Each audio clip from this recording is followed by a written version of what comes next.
and fundamentals of joint terminal attack control, or JTAC. This course, what we expect by the end of this course, you'll be able to control fixed and rotary wing aircraft in-game so that they provide safe, effective fire upon enemy positions. You'll be able to help your team utilize the full potential of an attack aircraft. Most players don't know how to do this properly, or to control, or how to properly control attacking aircraft in a forward area, and this tends in air missions which are either ineffective, slow, or we often get an elevated risk of fratricide. And I'm sure all of you know of missions where we called in close air support and we ended up fucking wasting our time because the pilot and JTAC were way too slow, or even killing ourselves because when the plane finally did arrive, we infantry guys are taking the objective by themselves, and a whole squad gets blown up because the plane is still on target. I've seen one where the plane crashed into the target. That was pretty funny. Okay. That's just an example. During this course, you can and you should ask questions. I know you can mark you put a little mark in the program where you say raise hand. Don't do that because I won't notice. So just raise your voice whenever you have something. If you don't understand something in this course, you have to ask for clarification, because if you don't understand this stuff, and if you don't practice not asking questions all the time, then you will end up killing friendlies with your assets, or just being plain ineffective because you don't know what's going on. If you want anything in particular covered that's not in here, then we're of course open to suggestions in the end. Don't bother taking notes. We'll give you this lesson plan in the end, where all this stuff I just said is on, and all the following stuff will be in this lesson plan as well. Any questions so far? Cool. So the table of contents for this course is we're going to do this in 3 sessions over the weekend. First session is we're doing now. It's an intro to close air support, where we'll give you definitions, procedures, and some whiteboard scenarios where we'll have you do all the stuff that we teach you on a whiteboard instead of doing it in game, because it's harder to detect errors in game. But on a whiteboard, we can figure out pretty easily what you understood and what you didn't understand. Then second session is going to be in-game practice, where we have both the pilots and the JTACs out and practicing, and we'll also go into more details about the specific ordnance types we have. That should also run about 1.5, maybe 2 hours. And then we'll have third session on Sunday with a practical exercise. The practical exercise will be what's it called? It's the last practical exercise is something you should complete before we can endorse you having taken this course. It's a scenario where you, as a tactical air control party, must stop a Russian mechanized wave attack on friendly air force of light infantry, and if you don't support them, they will die. I know Kraus has run this scenario 1,000 times, and if you fail, if you give improper support, you will fail the mission. Here you'll use your skills that we're teaching you now as joint terminal attack controllers to accomplish the mission. We also will include debriefs on the way. We'll cover topics that you are interested in, or stuff you still don't quite understand. Any questions so far? These sessions will take place in the same time as it is now, I presume? Yeah, all at 2000. Right, cool.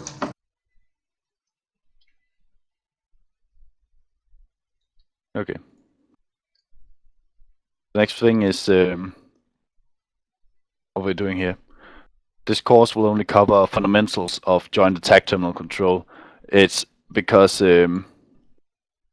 it's not enough time frame to try and teach you everything about JTACing. If you can take away anything from this class, it's hopefully that you will be able to understand Type 1, Type 2, and Type 3 CAS requests, and what the difference between those are, and how to do a 9-line, and how to use the special equipment a JTAC has.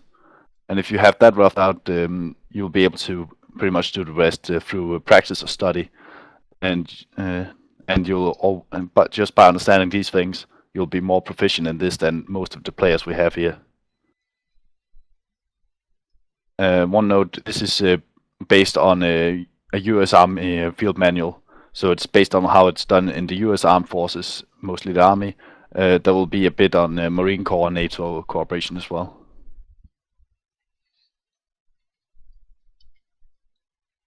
Questions?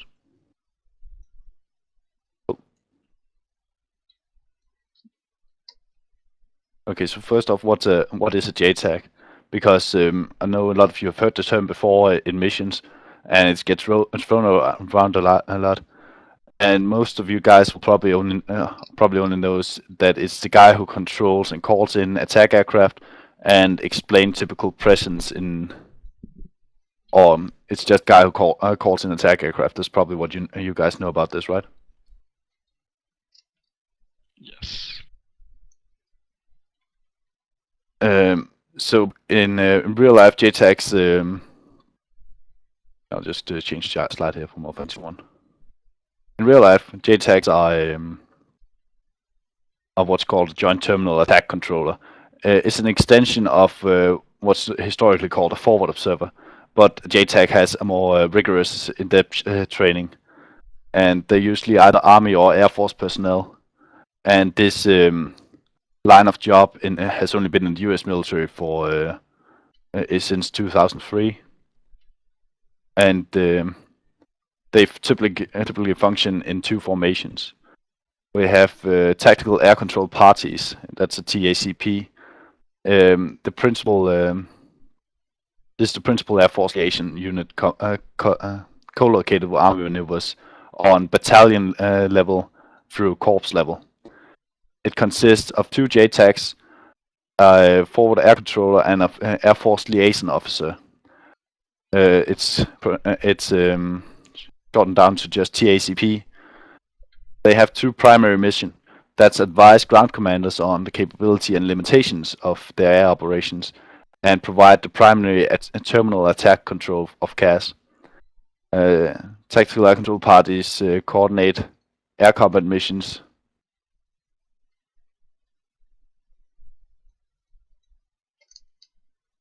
Wait one second.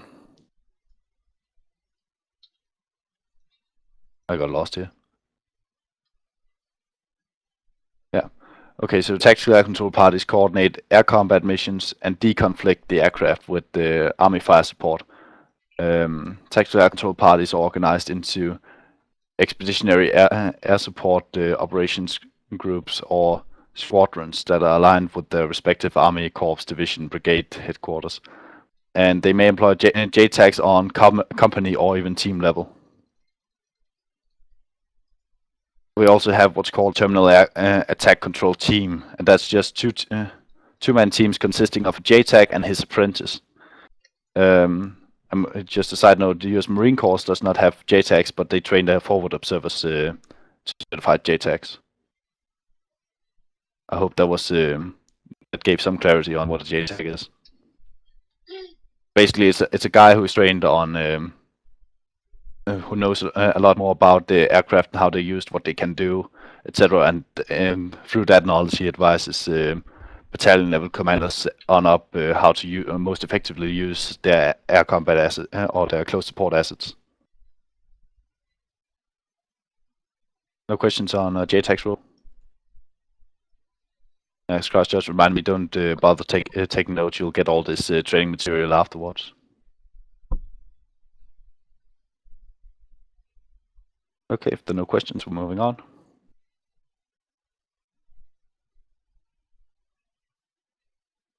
Okay. So I'm going to read you the official definition of a JTAC.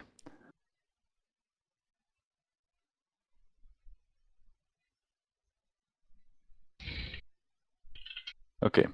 The JTAC is the forward Army ground commander's qualified service member who, from a forward position, directs the action of combat aircraft engaged in close air support and other air operations in the ground commander's operational area. JTACs provide ground commander recommendations on how to use his CAS and its integration with ground maneuver. So JTAC must always know the following. He must know the enemy situation and location of friendly units. He needs to know what the enemy is doing and what the friendly units are doing. He must know the supported commander's target priority, the side effects, and timing of fires. So you need to know what the commander plans to do and what targets he needs destroyed first.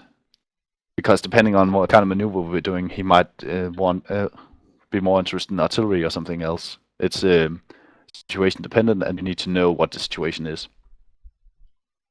You need to know what the commander's intent is and the applicable rules of engagement.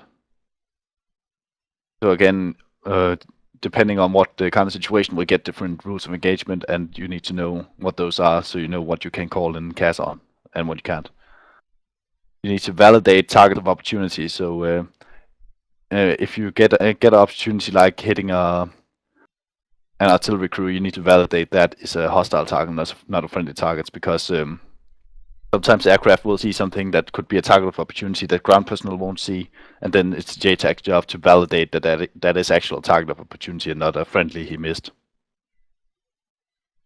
He also needs to, again, advise the commander on proper employment of air assets, because the commander is not an Air Force man. He doesn't necessarily know anything about these aircraft at all. So that's your job to say, okay, this is... since we have these aircraft and these weapons, I suggest that you do use them this way. And that's your job whenever they start a briefing in game as well. That's your job to say, okay, I suggest we use CAS this way. It's also your job as JTAC to submit immediate request for close air support and control the air support with supported commander's approval. So, for instance, if you call in a danger close mission, you need to get the approval of your commander. You can't just go off on your own and do everything on your own initiative unless your commander says you can. You're also doing what's called deconflicting aircraft and fires from CAS sorties. We're gonna show a picture where that is done and how that could be practically done, but it is. In a real big scenario, you might have artillery and mortars and all kinds of shit going out towards the enemy and coming back from the enemy, and you might also have transport helicopters flying back and forth and all kinds of stuff. And that's the JTAC who makes sure to deconflict all these flying objects with each other so they don't hit each other. And then finally, you also provide initial battle damage assessment. So as soon as the aircraft has hit its target and egressed, as it's called, then you give the both the aircraft and your commander a battle damage assessment. So both the aircraft know if he was successful, and so the commander knows what just changed in the situation. For instance, if you just took out the platoon of T-90s, the commander needs to know that, so he knows the enemy maneuver plan probably just changed, and so he can get ahead of that.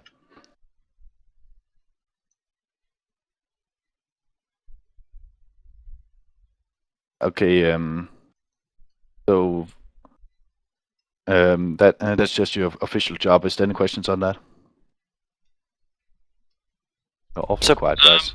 No, so basically, if the maneuver arm commander wants to bring in, say, artillery then mortars, because mortars have a higher trajectory than artillery, you'd have to set the kind of altitude limit to a higher degree to bring in the air. Yeah, or even if he's firing mortars at something that's really far away, then you can even fly the aircraft under that. Then you give the aircraft some restrictions on where he can fly, and then he'll have to fly in a narrow lane. Oh, like a goalpost. Yeah, exactly. But we'll get into more detail on that. But basically, that's your job, is just to deconflict air support. Okay. Next thing a JTAC needs to know is, of course, how to conceal himself and conduct observation. Continue self-conduct observation, that's close to recon. So that means identifying a good position to observe as big as an area as possible and still remain hidden. A lot of time people will just want to sit on the nearest hilltop, and that's not exactly that. While that's good observation, you're not exactly hidden from enemy view. So that's something you need to think about whenever you're doing this. You need to know how to call in close air support safely and without error. Because with close air support, the response time is usually long enough, and you don't need to add to that by either making errors so that so the aircraft is moving the wrong way, or killing friendlies with those strikes. It's pretty much difficult or impossible to do close air support properly without a proficient JTAC. It's always going to be a bit fucked up if you don't have a JTAC there.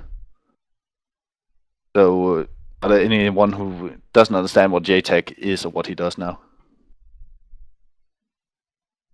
This is the part where you need to say, wait, I don't understand this part, otherwise we're just going to move on. Remind me again, what is a BDA?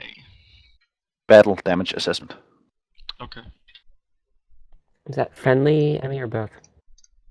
It's usually for enemy, unless it's basically how many enemies you killed and what type of enemies you killed. If you killed friendlies, of course, then you need to send to the battalion commander, wait, I just blew up one of your platoons. You probably need to address that in some way. Thank you.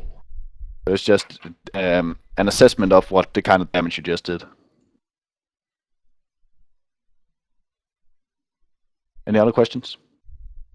I just want to add that the main reason why I do a BDA is because the commander should, the friendly commander should always know what the enemy has. So, if you know that there's a company of mech infantry in the area and you killed a platoon, then you know that you killed a third of his force approximately. So, a good commander or a good JTAC always keeps the commander up to date on what the order of battle is for the enemy force. Exactly. Okay, moving on then. Just a quick question here. Don't want to interrupt really. Would it be alright for me to jump in and just, listen in on it? Yeah, cool. Reference the chat. Roger. Okay, so I'm going to talk about more specifically close air support, or CAS, as I'll usually be calling it. It is air action by fixed wing or rotary wing aircraft against hostile targets that are in close proximity to friendly forces, and requires detailed integration of each air mission that with the fire and movement for those forces. So it is only for contact that or air missions that are close to friendly forces. If you're beyond the, let's say, 2,000 meters of any friendly forces, then it's not really close air support. Then it's just air support. But that's way above what we do here in ArmA. Okay.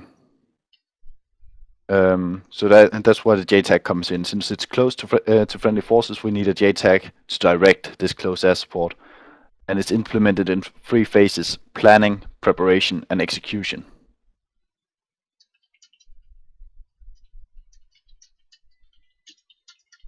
The planning CAS, that's a bit complicated one here. We're going to go through it anyway.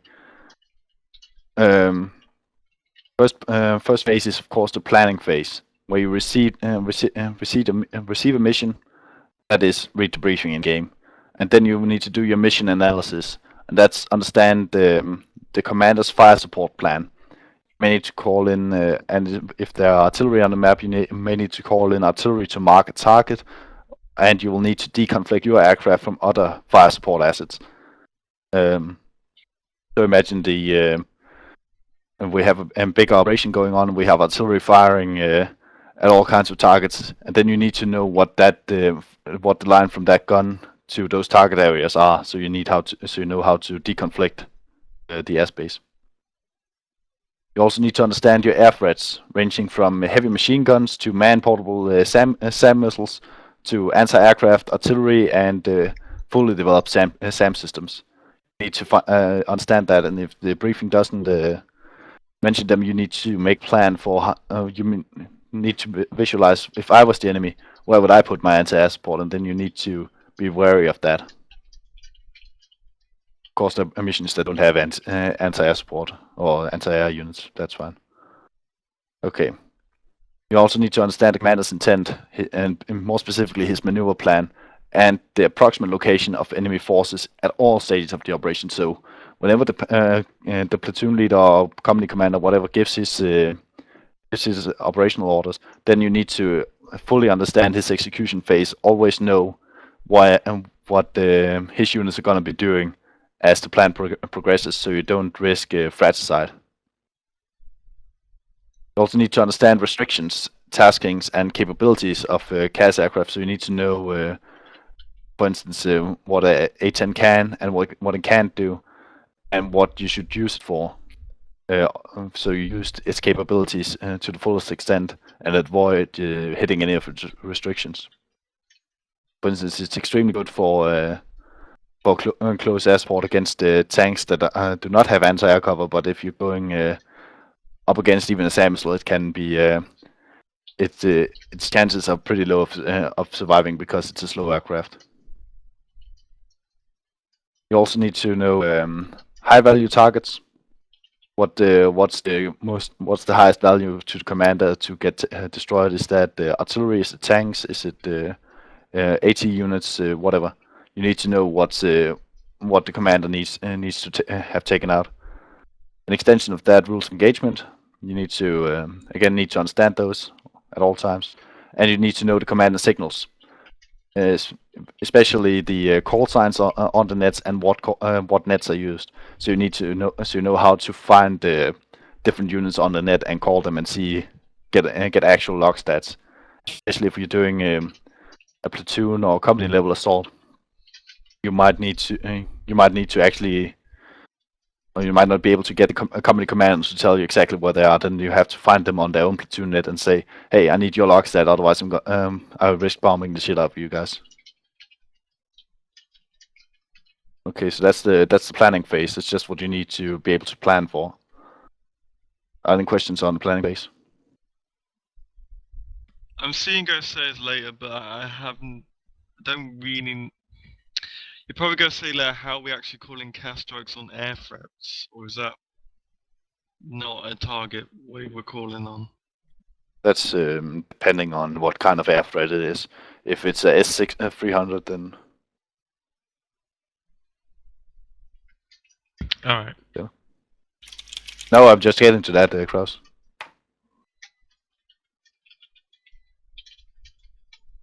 Okay. Yeah, for instance, if you have helicopters as CAS, and you hear news of a Shilka, unless they have laser guided hellfires and they can hide behind a hill and you can laser mark that Shilka, then I wouldn't even consider calling in those helicopters to deal with that Shilka, because they're just gonna get blown out of the sky pretty much. Okay, we're gonna move on to course of action development. If infantry mounted AA, is that a viable threat for helicopters like Stingers or Igloo? Yeah, that's very much a threat to helicopters. They pretty much don't stand a chance. But that doesn't mean that you can't attack it. It just means that you have to come up with a plan to deal with those air defenses somehow. So Exactly. we'll get to that in a bit. So as JTAC, you might want to work with artillery to kill the air defenses, or bring in another aircraft that can kill those air defenses at range with like a Maverick or something. Basically, you just need to find out what kind of air threat is that and see how you can counter that. So if it's a fucking heat guided shoulder mounted missile, then you might not want to use a helicopter to take it out unless you have some kind of weapon on the helicopter that can counter that, like laser guided hellfires or adequate range or whatever. Okay, moving on. We have course of action development, also known as an analysis. So you need to develop your plan to employ CAS to achieve the commander's intent and the tactical realities. So now you know the commander's plan, and you have made your analysis. Then you need to make a plan to employ that close air support to achieve what the commander wants to do and what you can do. Because if there are a bunch of AA threats out there, then you can't really do much until those are eliminated somehow. You also need to designate the OPs for the JTAC. A lot of JTACs makes the mistake of running around with frontline units, and the problem with that is they won't be able to really get an overall perspective or even have be able to get eyes on enemies and call in close air support. So you need to designate some OPs where you're going to be fighting from, and then everyone else do their thing. Never make the mistake of going with the frontline units as a JTAC. You need to integrate some triggers with maneuvers. For instance, restrictions on CAS depending on what friendly forces are moving. Might want to, for instance, if one of the friendly forces missions is to take out an AA battery in preparation for something else, then that AA area might be a restricted airspace until those that unit is in place and has taken out the AA battery. Once that is, then you have a maneuver trigger that it changes your situation, and you can unrestrict the airspace and use CAS in that area. Okay. Also, you need to make a movement plan for your own TACP or TACP, depending on what kind of unit you are. And you need to allocate your fire support assets, designate the restricted airspace, etc. Aircraft and pilot abilities, limitations and operating abilities. Consider air threats to the friendly aircraft. And finally, produce orders that the commander can approve. So you have made this entire plan, and once then you brief your commander on that, and then he's actually the guy who decides whether that plan is good enough or not. And if he doesn't approve of the plan, then you have to make it so it fits his and what he wants to have happening. Any questions? Is that why nowadays, especially in the British Army, the FAC/TACP is co-located with the FU, as we call it, the fire support team? Yeah. It makes it so much easier for them if they can just basically just ask the FU what the kind of fire missions they're doing instead of having to get that through other means. Cool beans. Yeah, and just to add on to that, I mean, it's really important that you consider the JTAC as a team player rather than this solo guy that goes out by himself. I mean, you'll really do your job better if you work with forward observers and other personnel and come up with a plan together rather than trying to just impose it on the mission, because that will not turn out well. Yeah, exactly.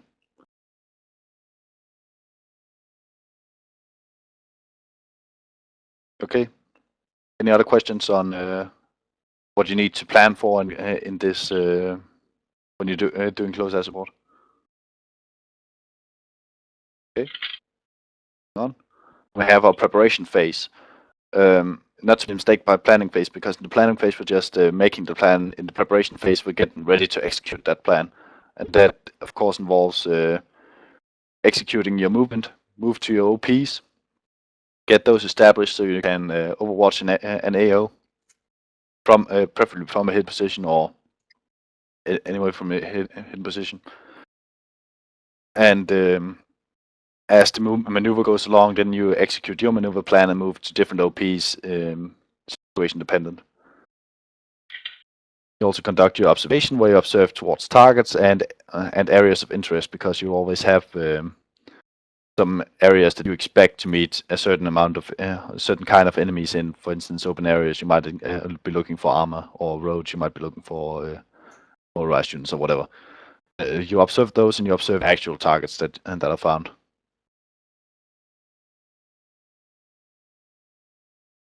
Okay. Finally, we have our CAS execution. That's when we have moved to OPs, and we can actually control the aircraft from here. During your execution, you shall always remember to track your friendly units, observe the triggers you made in the execution plan, because, for instance, okay, if friendlies are there now, that means I'm going there instead. you need to keep scanning for air threats and enemy movements. And keep monitoring your friendly nets. So if anyone reports in that they saw anti-air missiles or anti-air guns or anything, then you need to keep an eye out for that, because it changes your CAS briefing. And you also need to keep deconflicting and coordinating your fire. Got a link here for you guys. For an example of how what deconflicting could actually be done. So in this case, does anyone not see that link yet? That's actually in the scribbler as well. You just gotta scroll down. Oh. It's so small, it's difficult to see it though. I believe If you that's see what the we link, call, it should be pretty clear. that's what we call a ROS. So it's a zone of influence of other assets fire to keep the aircraft safe. Yeah, so exactly. In this case, we have friendly artillery fire going in on artillery target, and we have a target we need to hit by close air support. So in this case, the JTAC knows where we have this artillery mission going on, and he knows how high in the air these shells are actually flying, and he assumes that if they stay below 3,000 feet MSL, the plane should be reasonably safe. It's called. And he knows that it should be within a certain amount of grid lines. So in this case, he will, in the restrictions, he will say stay west of grid line 6-2 and remain below 3,000 feet MSL. Then you can actually conduct your airstrike reasonably safe. Yeah. Any questions on that? It could also, this could also be an example for instance, you want to give. You want the attack aircraft to remain above a certain height because you have a bunch of helicopters flying around everywhere, flying low, and then you want to avoid collisions. Then you say, okay, your aircraft, you don't go at less than 1,000 feet, for instance. Yeah, if I may chime in here real quick, I served 2 years in air defense, and there are actually measures for like air control measures, they're called. You have like different corridors and zones that aircraft may or may not enter, or different speed patterns, flight heights, and all that stuff. But obviously, to simulate that in ArmA would be way too complicated. Yeah. Yes. So that's one of your jobs as JTAC. That is to make sure that you deconflict the airspace at all time. That's why you want to move forward together with the forward observers to know what they're doing with their assets. Okay, and finally,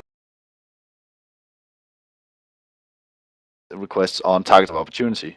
So that means you have to be on your company or platoon net, or depending on what unit you're slated to, and so they can contact you and say, hey, by the way, I have a target of opportunity. I just got eyes on 3 tanks that are static, and they're not. They probably haven't seen me yet, so they're on this grid and this elevation. Can you call in? Can I get CAS on that? And then you execute a CAS request on that target of opportunity if you can. Of course, a quick note.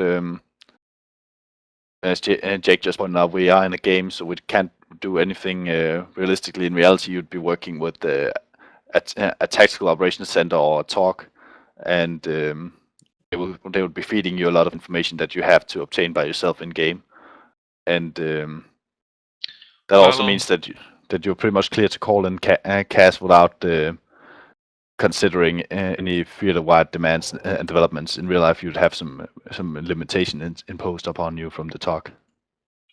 Well, in some missions, they do assign RTO with the JTAC so we can monitor the platoon, the different radios. Yeah, that's also why we said earlier that JTACs usually work at least 2 guys together, so the one guy can talk to the aircraft, the other guy can make sure of what's happening on other nets. They just haven't got out to mission makers yet, apparently. Okay. A job you also have to do in execution is determine the type of control needed. We'll get to what that means later, but it's basically how you what kind of limitations you will impose upon the aircraft, and once the close air support is on station, you'll get a aircraft check-in from control point in form of what's called a 5 line. We'll teach you that later. You'll do CAS briefings, the 9 line, and you'll do the actual CAS attack where you'll depart IP, mark targets, confirm targets and marks, weapon release request, weapon cleared hard, weapons release, etc. That's also in your execution phase.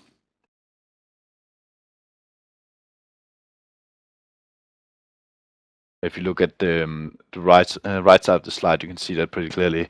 Request target of opportunity, determine the type of control, transmit the briefing to CAS aircraft, the attack, depart IP, mark targets, confirm targets, etc. until weapons release.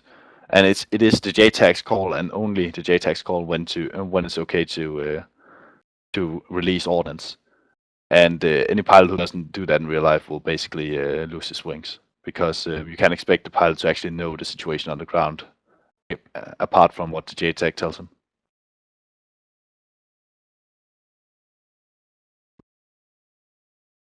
Okay. Next thing, assessment. Okay, so we continue with our execution. We're going to be doing, after we've done a CAS strike, we'll have to do an assessment, also called a battle damage assessment. So we basically watch for what kind of damage the airstrike just did, and depending on what kind of damage it did, we can give it a battle damage assessment and basically tell him to fuck off, go back to his control point, or we can retask him. We can simply say, okay, you did some damage, but not enough. Go back and redo this mission. That's a part of our execution. We need to assess and give further taskings depending on what our assessment was. So we can do reattacks where we have the aircraft return to its ingress points, or we can have them depart because, well, the mission worked. We're gonna go over all this later. We're just informing you guys for now. Any questions so far?